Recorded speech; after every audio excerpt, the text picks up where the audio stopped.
parce que la vie m'entraîne et que je mets beaucoup de volonté à évoluer. Voilà pourquoi aujourd'hui, je t'invite, toi qui me regardes, je t'invite à réveiller ta volonté, à oublier les codes que les hommes et la société placent devant toi en disant que telle chose ne peut pas marcher parce que ça n'entre pas dans les normes. Je t'invite à rejoindre tes propres normes, les normes de ta volonté, les normes de ta propre puissance. Deviens une lumière qui brille.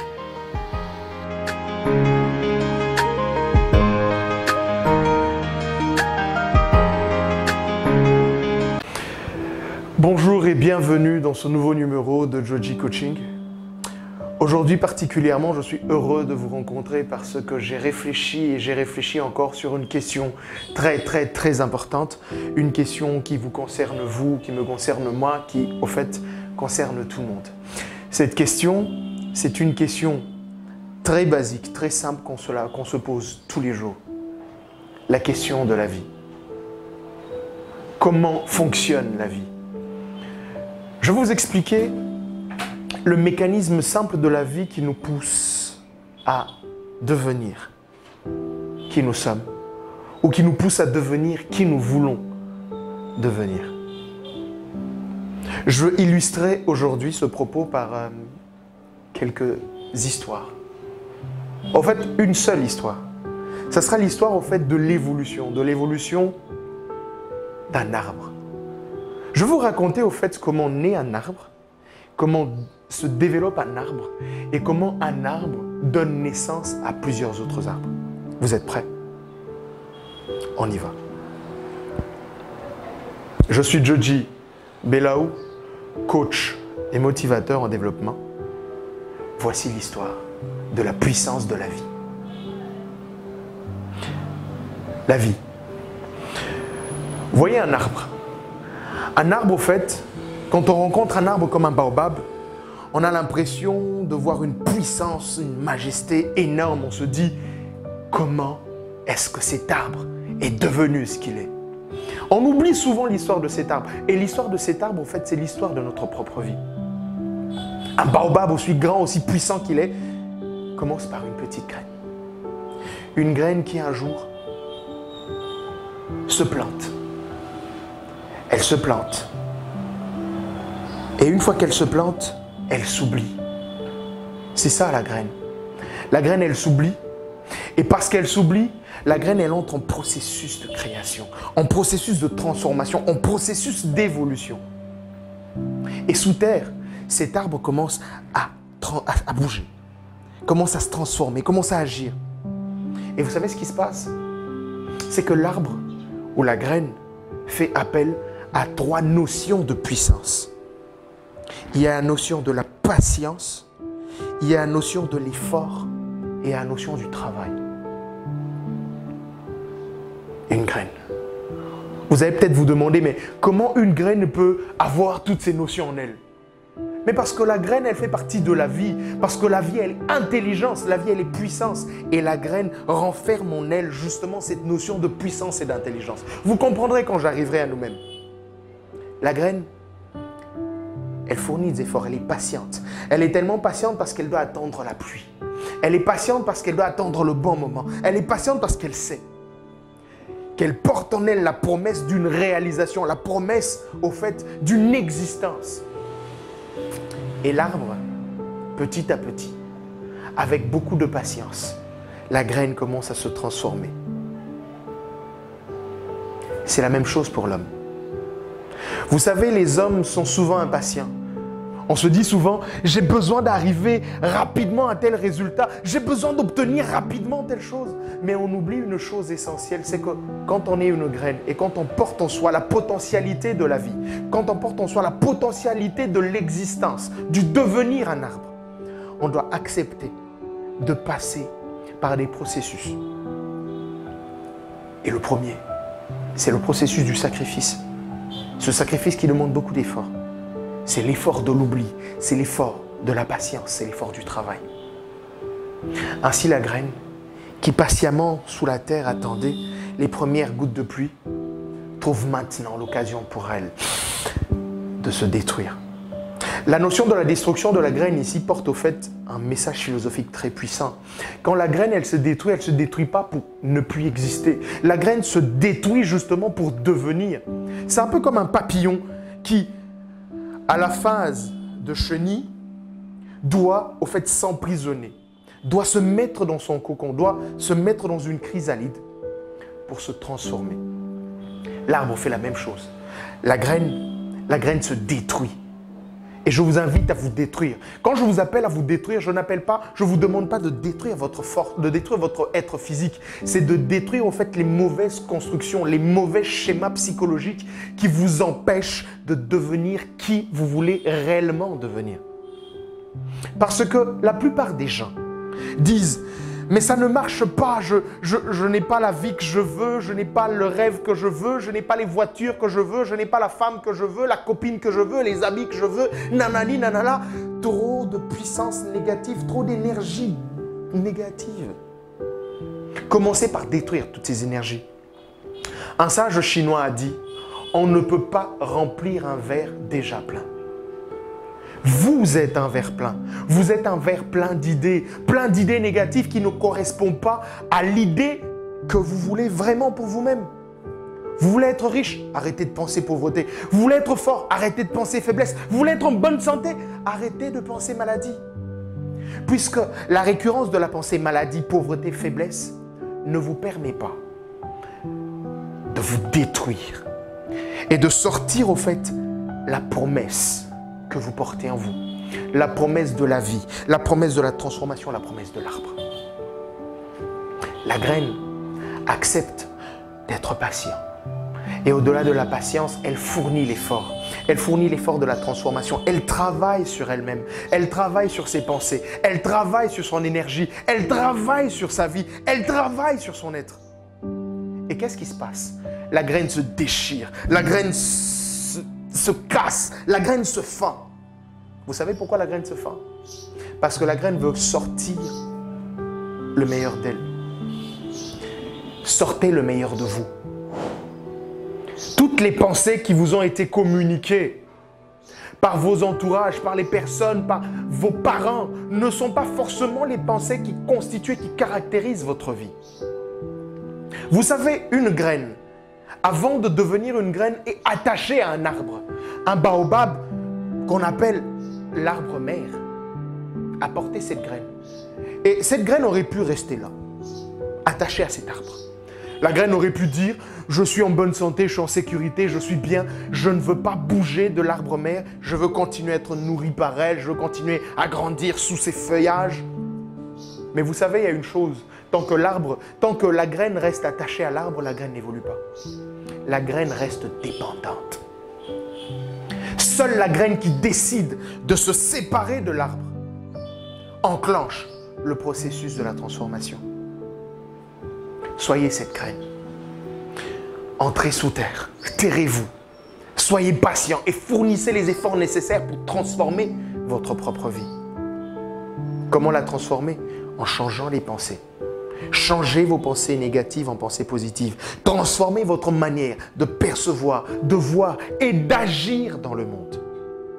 Agissez toujours positivement en vous disant « ce que je le fais non pas pour moi, mais je le fais pour le monde. Je le fais pour tout le monde. Je le fais pour l'autre parce que je vois l'autre comme moi. Et parce que je le fais pour l'autre et en même temps pour moi, je fais en sorte que l'autre apprécie l'effort que je fais sans pour autant dépendre de la volonté de l'autre. » L'arbre, la graine évolue. Et par sa patience et parce qu'elle a attendu, il y a une petite fleur qui germe. Une petite fleur qui est encore sous la terre doit fournir un peu d'effort. La fleur doit creuser, doit pousser. Quand vous regardez une plante qui sort de la terre, au-delà de voir ce moment magique, on peut se rendre compte de la force, de l'énergie et de la volonté que cette plante dégage. Et quand la plante, elle pousse, elle sort de la terre, vous savez ce qui se passe? La plante chante. Chante Alléluia, car la lumière du soleil peut toucher la plante et la transformation commence à s'opérer. Faites cette transformation en vous. Faites ce changement en vous. Fournissez, au-delà de la patience, l'effort demandé pour sortir du sol. Et une fois que vous sortez du sol et que vous êtes une belle plante, il y a maintenant le travail qui commence. Le travail de l'extension des racines. Parce qu'au fait, une plante doit étendre ses racines si elle veut devenir un arbre. Et ces racines sont justement les canons de communication, les canons de relation que vous entretenez avec vous-même, avec les autres et avec la terre. Vous imaginez cette puissance? Les racines s'enfonçant de plus en plus bas et l'arbre allant de plus en plus haut. De la même manière, un homme, pour changer sa vie, a besoin non pas seulement d'avoir de la patience, mais a besoin de fournir beaucoup d'efforts. Les efforts qui consistent à travailler sur soi, à transformer sa propre pensée, à transformer ses propres énergies, à devenir une potentialité qui pousse, qui déchire et qui sort du sol. Et une fois que la sortie est accomplie, la troisième chose à faire, c'est le travail. Vous devez travailler sur vous, travailler constamment sur votre évolution, travailler constamment sur votre changement. Parce qu'un baobab ne devient baobab que quand il accepte de subir les intempéries, les pluies, les vents. Et c'est parce que ces vents soufflent que l'arbre sait que je dois plonger encore plus bas mes racines. Et quand je deviens solide, quand je tiens ferme, quand je deviens fort, même quand les vents les plus violents soufflent, je ne bouge pas. C'est ça l'homme. L'homme doit devenir un arbre droit. Vous savez, la Bible dit que quand un homme agit comme un arbre qui est planté à côté d'un ruisseau d'eau, cet arbre n'a pas peur. Parce que cet arbre trouve tous les éléments nutritifs à sa survie et à son évolution. Mais quand l'arbre ne travaille pas suffisamment sur sa maîtrise, sur son équilibre, sur sa puissance, sur sa droiture, sur sa force, l'arbre penche au gré des vents. Et vous savez, les vents, c'est quoi? Les vents, ce sont toutes les pensées négatives, toutes les décisions extérieures que les gens peuvent apporter vers nous. Écoute, ce que tu as fait, c'est bien, mais je pense que pour que ça change, il faudrait que tu le fasses autrement. Mais on s'en fout de autrement. Si je sais le faire comme ça, je le fais. C'est ça la puissance de l'arbre. L'arbre n'a pas besoin, le baobab n'a pas besoin du conseil d'une rose. Les baobabs n'ont pas besoin des conseils d'une marguerite. Les baobabs n'ont pas besoin des conseils d'un avocatier ou d'un manguier pour lui dire, écoute, la meilleure façon pour toi de devenir un arbre puissant et grand, c'est de suivre notre exemple. Non, trouve la voie. Et une fois que tu trouves la voie qui est la tienne, déploie ton énergie. Déploie cette énergie qui te transforme, cette énergie qui te change et cette énergie qui te fait évoluer. La seule manière pour toi de devenir un grand arbre, c'est de fournir l'effort nécessaire, de faire le travail qu'il faut et de garder la patience qu'il faut.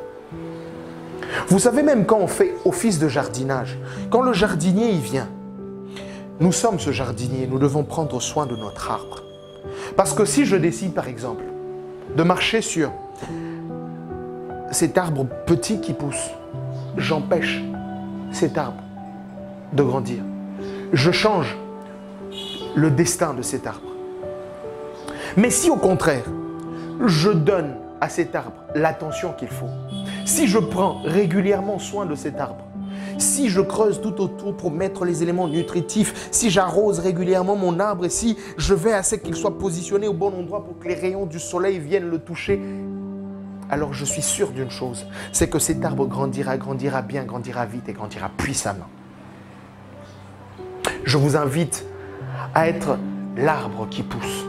Je vous invite à être les jardiniers qui justement veillent à la croissance de cet arbre. Parce que la nature de notre vie, ce n'est pas une personne à l'extérieur de nous qui la conditionne. J'aime à le dire, vous êtes, nous sommes, je suis le capitaine de mon propre bateau. Non pas seulement que je suis le capitaine de ce bateau, mais j'en suis le gouvernail aussi. Vous savez, quand ces petites choses insignifiantes qu'on néglige presque n'est pas sur un bateau, le bateau ne se dirige pas. si bien que le bateau devient au fait un vagabond. Alors soyez le moteur qui conduit votre vie. Ne laissez personne venir vous dire que vous ne pouvez pas transformer votre vie parce que eux ils ont échoué. Ne laissez personne venir vous dire que vous ne pouvez pas devenir ce que vous pensez devenir parce que eux n'ont pas réussi. Ne laissez pas les gens venir vous dire que vous ne pouvez pas faire quelque chose parce que eux n'ont pas pu le faire. Vous êtes la puissance transformatrice. Soyez cette lumière qui éclaire, soyez cette lumière qui brille et éclairez de par votre puissance le monde autour de vous. Gandhi a dit, incarnez le changement que vous voulez voir dans le monde. Qu'est-ce que vous voulez voir? Vous voulez voir le défaitisme ou vous voulez voir la potentialité, la réalisation et le devenir meilleur? C'est à vous de faire ce choix et ce choix se fait maintenant. Je suis Joji Belao, coach et motivateur. Je vous dis merci de nous suivre nombreux.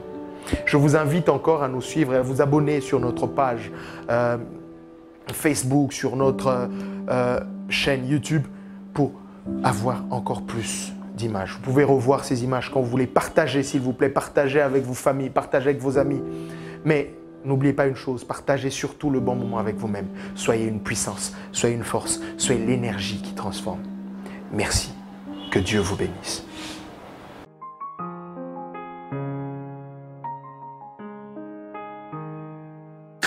Parce que la vie m'entraîne et que je mets beaucoup de volonté à évoluer.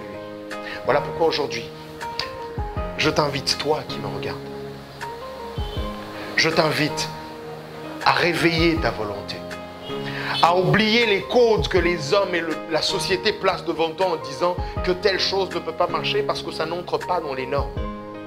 Je t'invite à rejoindre tes propres normes, les normes de ta volonté, les normes de ta propre puissance. Deviens une lumière qui brille.